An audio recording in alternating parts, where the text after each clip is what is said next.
Well, welcome back to Bottomline Africa. Thank you for staying with us.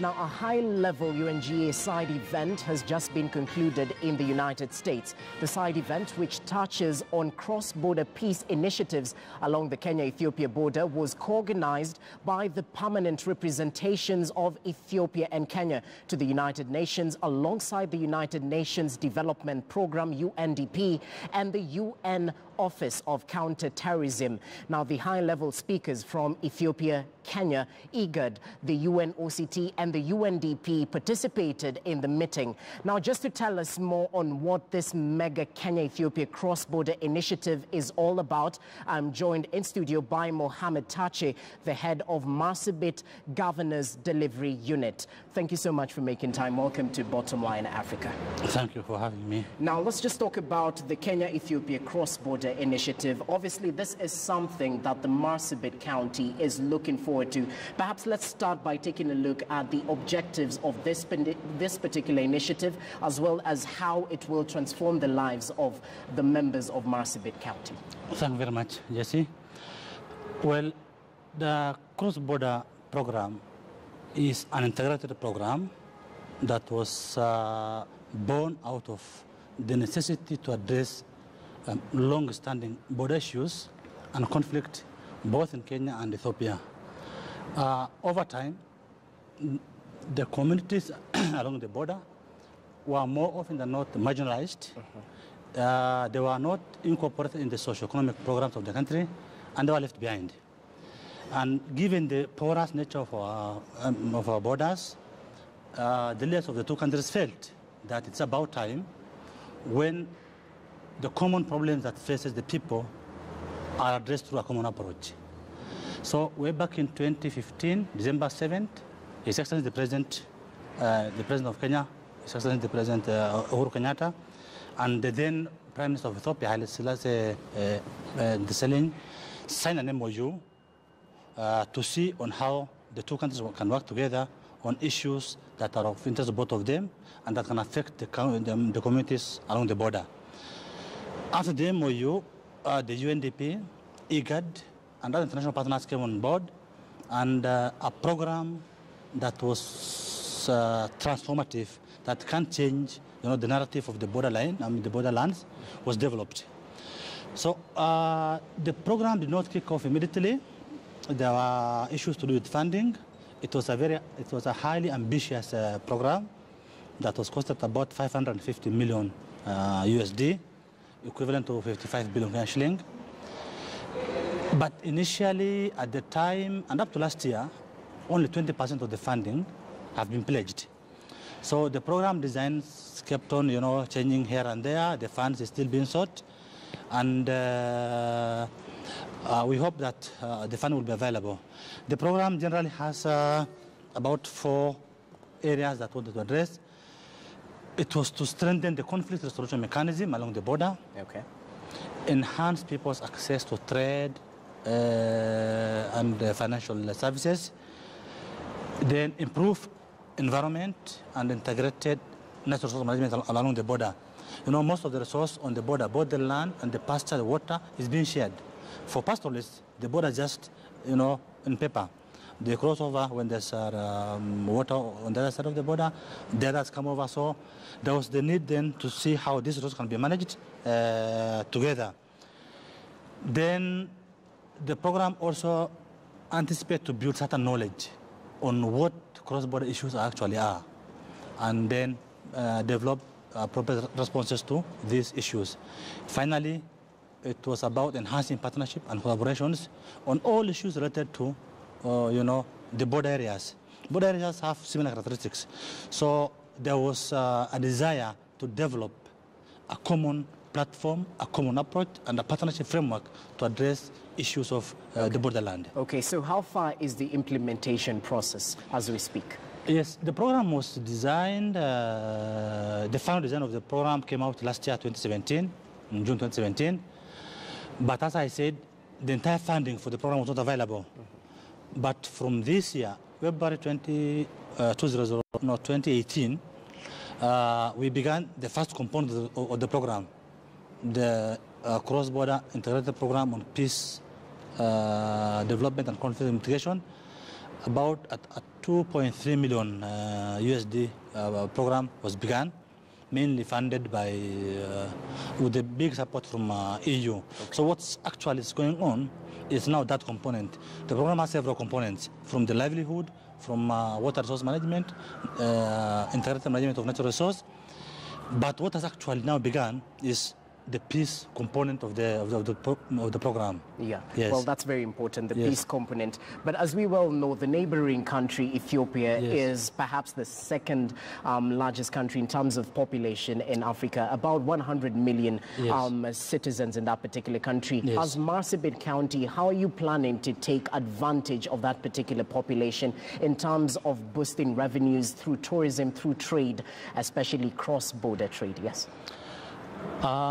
It is true, Ethiopia has a very big population, but the program in Ethiopia is limited to the Borana and the Dawa zone of Ethiopia. It will not cover the entire part of Ethiopia. On this side, it covers the Marsabit County.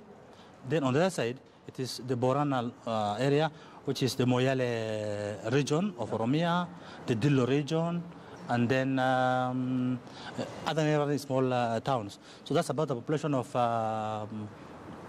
9 to 10 million people, plus now on this side.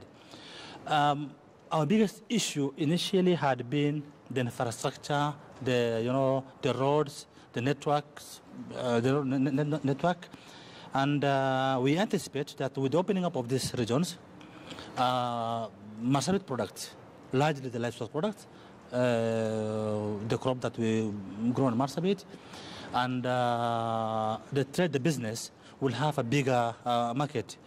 Okay. The program comes with physical development as well, the connectivity between the people.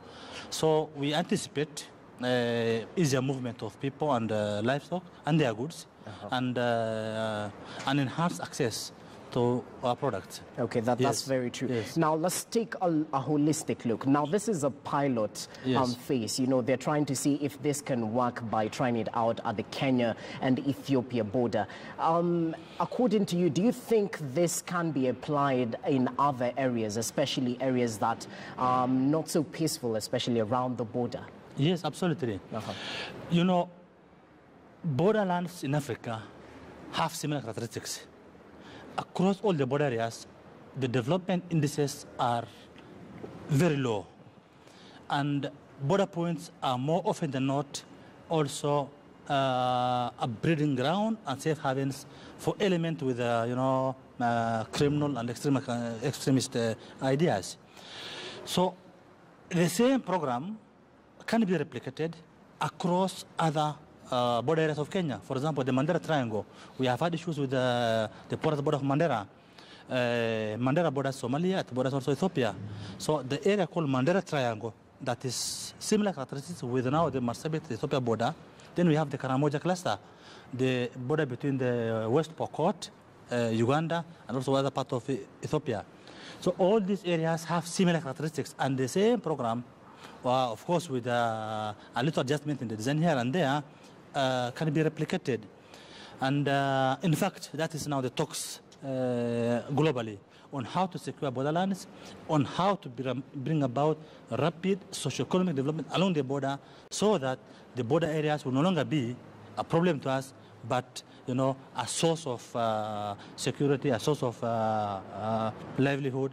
It is imperative that all border areas have similar kind of programs, and it's possible to replicate. Well, that's very true. Let's take a look at the security aspect. Yes. And especially, this might be one of the challenges facing Marsabit County, irrespective of perhaps the high levels of poverty, since it is located at the border. Yes. Now, in terms of poverty, how can they cross-border in, especially in terms of pay,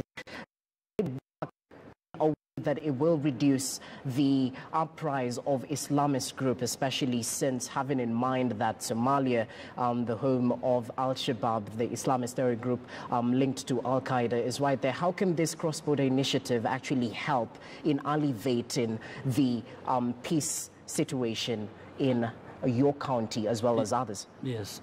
Yes. Jesse, it is believed that conflict has several causes of factors. The underlying causes of conflict more often than not are fight over resources, unemployment, poverty is a major driver of conflict and insecurity. When a program is designed to address these causal factors, when the poverty is reduced, when employment is created, when people's lives are improved and people's are made to participate in socio-economic activities, there will be little time available to people to engage in other activities. Things like the Islamist Al-Shabaab activities more often than not builds on an existing vulnerability of people. And when the program addresses this underlying vulnerability, we hope that it will somehow mitigate the pull factors, those things that pull people into engaging in these criminal activities will be drastically reduced. Of course, there are other factors, there are other issues outside the livelihood and the economic factors, but these are one of the core drivers of conflict.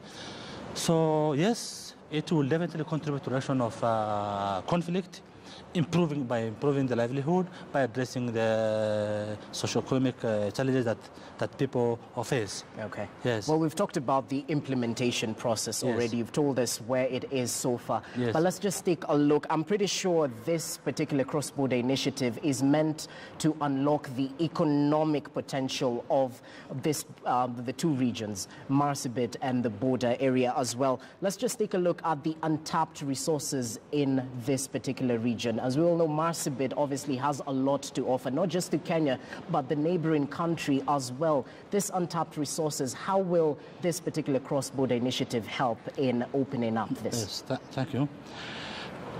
Marsabit, by and large, the people there practice pastoralism. We keep livestock. And livestock has overlong been, livestock potential has been underutilized. If I give an example, Kenya we consume about 66,000 metric tons of meat every year. Okay. 80% of this livestock come from the livestock reared by pastoralists. But out of this 80%, 20% of this livestock are from the neighboring countries, from Ethiopia, from Somalia.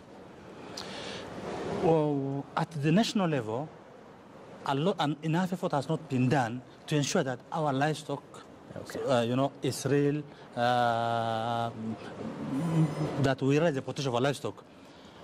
It is normally said livestock contributes about 10% to Kenya's GDP. But in reality, the potential is far more than that. IGAD recently did a study where the livestock contribution to Kenya's economy, or the value of the livestock, is about 350 billion Kenyan shillings, against the officially documented figure of 70 billion. That is about 300% more than what we currently talk about. Okay. So once the right intervention and infrastructure are put in place, especially for livestock productions and livestock marketing, the program has a potential to unlock this attack potential of Marsabit. Secondly, Marsabit is by itself a tourist county, and yet it's not well known because we have been for so long closed. Marsabit is where you find 6 out of the 900 historical sites documented by UNESCO as World Heritage Sites. 6 of them are in Marsabit. And few of even us Kenyans are able to know this. Marsabit has been, home to communities that have kept that tradition for millions of years. Kenya already has developed a lot of over-reliance on beaches and wildlife as source of tourism. Now Marsabit has a potential to offer an alternative form of tourism called the heritage tourism. Okay. Destination to cultural and historical sites. So with opening up of the area, we anticipate that these and many others, including farming, Marsabit, although on a small scale, a number of farming practices takes place. People do farm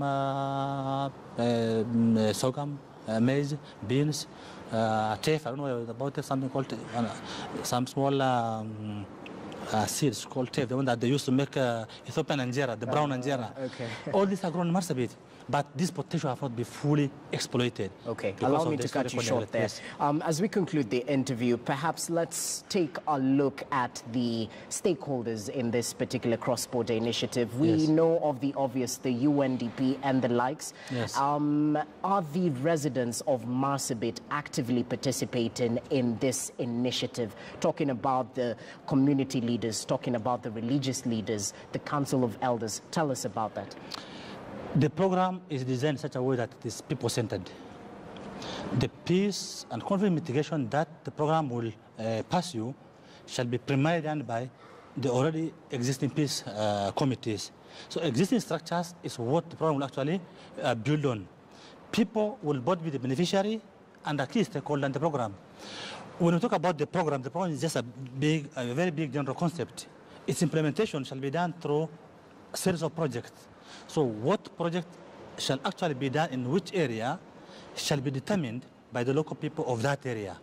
So people will have a strong say in the project implementation, in the running of the program, and the whole program will rotate around the people's need. So it's a people-centered program, and it will definitely be implemented in line with the wishes and the needs of the people. Okay. Yes. Well, thank you so much. That was Mohammed Tache. Perhaps before I let you go, let's just take a look at what guys are saying on social media in regards to the Twitter poll question we had asked. We asked, do you think cross-border collaborations will be a solution to conflicts in Africa? That's the question we posed. Obviously, numerous replies coming in. One says, yes, the cross-border development properly utilized will have the effect of neutralizing divisions and differences, which are sometimes amplified by our diversity. Our diversity should be our strength. Yet another yes, as those people go to the ground, they're able to know what the common people are going through instead of sitting in Nairobi alone. Those are just some of the comments. Obviously, resounding yes, that this cross-border development initiative will be a solution to border conflicts in Africa. And that's exactly what Mr. Mohammed Tache is saying right here in studio. Thank you so much for making time. We look forward to the success of this cross-border initiative, especially for the residents of Marsabit County. Thank you very much. Well, let's just conclude.